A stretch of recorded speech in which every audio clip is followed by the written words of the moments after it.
Assalamualaikum dan selamat sejahtera. Kepada yang baru bertandang, selamat datang. Kepada yang kembali lagi, terima kasih. Semoga anda sentiasa dirahmati. Anda bersama-sama saya Syafirul Syafiq Saadin dalam podcast Sidang Meja Makan. Dedikasi khas untuk semua kita berkongsi cerita dan motivasi diri supaya kita tidak pernah merasa tenggelam punca kerana Allah sentiasa ada.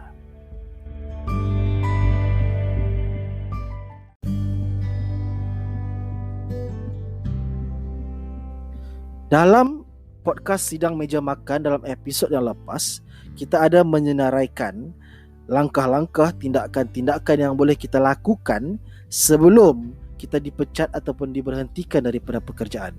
Terutamanya mengambil kira suasana ekonomi semasa negara hari ini.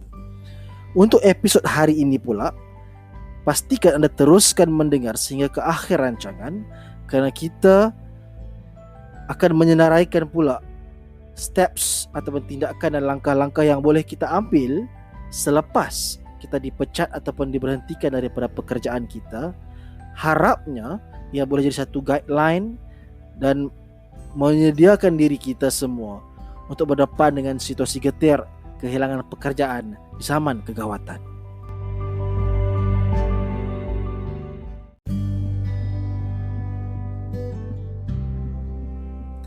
Sebelum itu, kepada anda yang telah mendengarkan episod yang terdahulu, saya ucapkan ribuan terima kasih. Teruskan sokongan anda.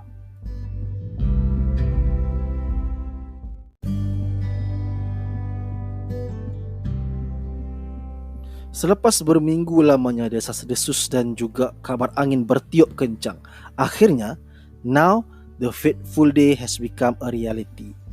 Company telah buat satu keputusan dan anda diberhentikan.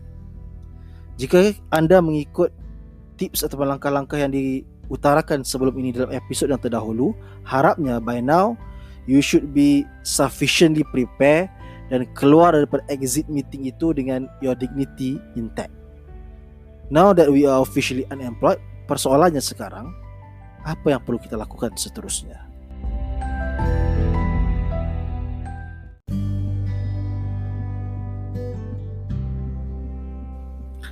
Langkah yang pertama, ambil masa untuk bertenang. Benarkan emosi dan mental kita untuk heal up dan stabil semula. Sebab sebenarnya tak kisah how much mentally prepared we think we are, ia pasti akan meninggalkan kesan pada mental dan emosi. Paling kurang pada pride dan ego kita.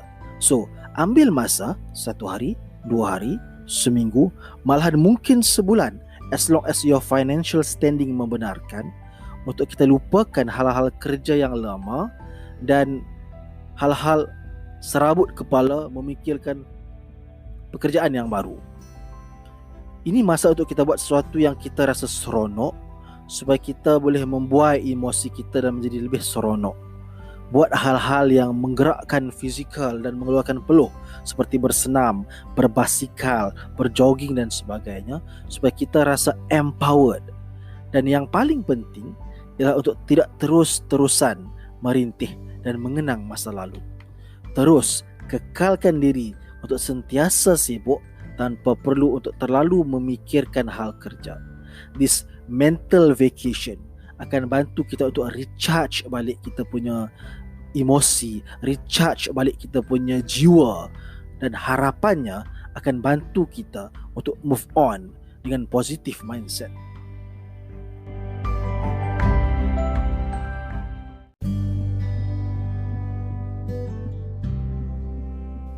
Langkah yang kedua ialah berusaha untuk mengekalkan positive mindset yang telah pun kita bina dengan bantuan our close support system. Maklumkan kepada family kita, rakan-rakan rapat kita dan sebagainya, terutamanya kepada pasangan anda dan juga keluarga. Make them understand. Terangkan kedudukan sebenar kita. Apa yang kita jangka akan berlaku dalam tempoh masa yang terdekat, apa yang kita jangka akan berlaku dalam tempoh masa yang lama, dan apa yang kita harapkan daripada mereka. Ini masa untuk kita susun semula perbelanjaan keluarga bersama-sama dengan pasangan, termasuklah plan kita nak take a break, take time off selama sebulan tu. Dan jangan lupa untuk show them the financial plan yang telah pun kita rangka supaya mereka tidak gusar dan risau. Komunikasi adalah sangat-sangat penting di sini, supaya mereka tidak akan generate a negative vibes. Bila kita tengok kita take the mental vacation, bangun tidur, tak pergi cari kerja. Another tricky thing here is that kita juga perlu maklumkan kepada keluarga terdekat kita, iaitu ibu bapa kita dan ibu bapa mertua kita. Ini juga sangat penting. Dan kepada ibu bapa yang mungkin mendengarkan episod ini, anda perlu faham yang anak anda yang baru saja hilang pekerjaan ini sedang merawat ego dan dignitinya. Jadi, jangan tolak sebarang pemberiannya asalkan tidak terlalu melampau-lampau. Jika kebiasaannya dia pulang menziarah bawa buah tangan, maka hari ini pun terima pemberiannya tanpa mengomel, tanpa komen yang tak perlu susah-susah, kamu tu baru hilang pekerjaan. Jangan lakukan perkara sedemikian, kerana anda sebenarnya sedang menghakis keyakinan dirinya. Anak anda sedang project dirinya masih capable untuk jaga keluarga dan dirinya. Jadi jangan kurangkan, hakis keyakinan itu. Kunci di sini adalah pasangan kita. Pasangan kita perlu diberitahu dan perlu faham, dan dia perlu pula membantu kita untuk memahamkan keluarga kita dan mungkin juga memahamkan keluarganya kedudukan kita sebenarnya sekarang ini.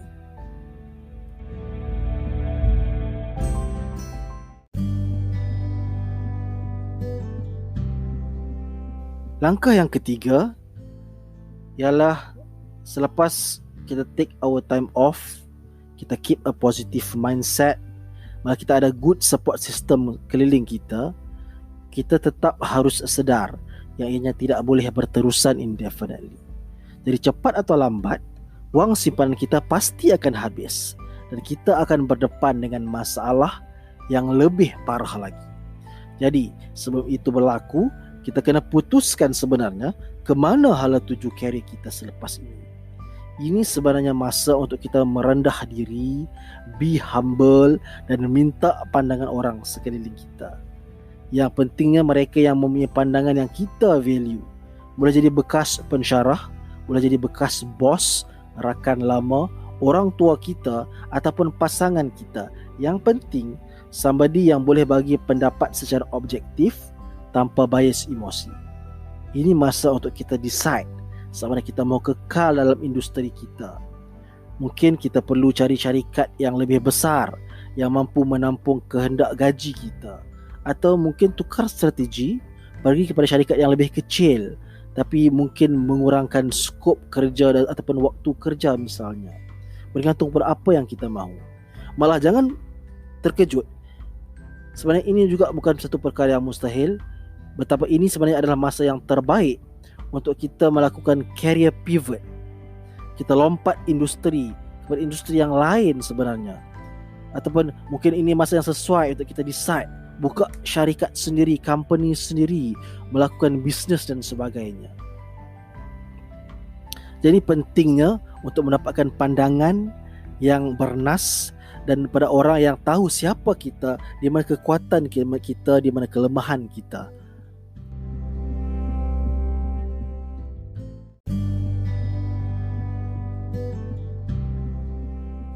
Apapun keputusan kita, yang penting kita kena bertindak dan kita kena execute the plan.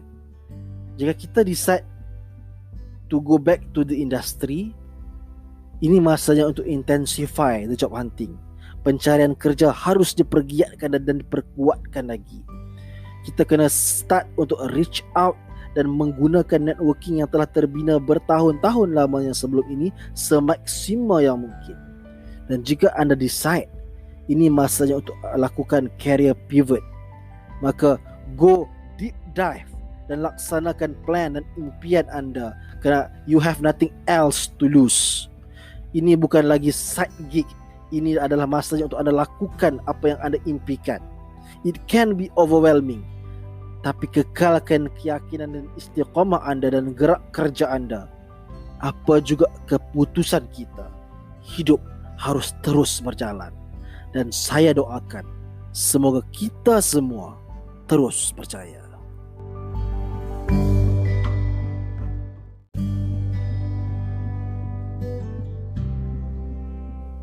Sekali lagi, kepada semua yang teruskan mendengar sehingga ke penghujung episod ini, saya doakan Anda untuk terus berbahagia.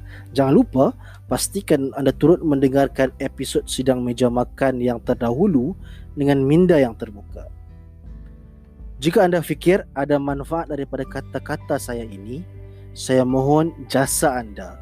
Share this podcast with other people as much as possible, supaya apa juga kebaikan kecil daripadanya dapat dipanjang-panjangkan. Dan jangan lupa subscribe podcast Sidang Meja Makan ini. Semoga dengannya usaha kecil saya ini diberikan kekuatan untuk berterusan dan istiqamah. Hingga bertemu lagi dalam episod-episod yang seterusnya. Jutaan penghargaan untuk Anda yang meminjamkan masa dan telinga. Teruskan sokongan Anda, dan saya doakan Anda bahagia sentiasa. Percayalah, pada saat kita semua tenggelam punca, Allah sentiasa ada.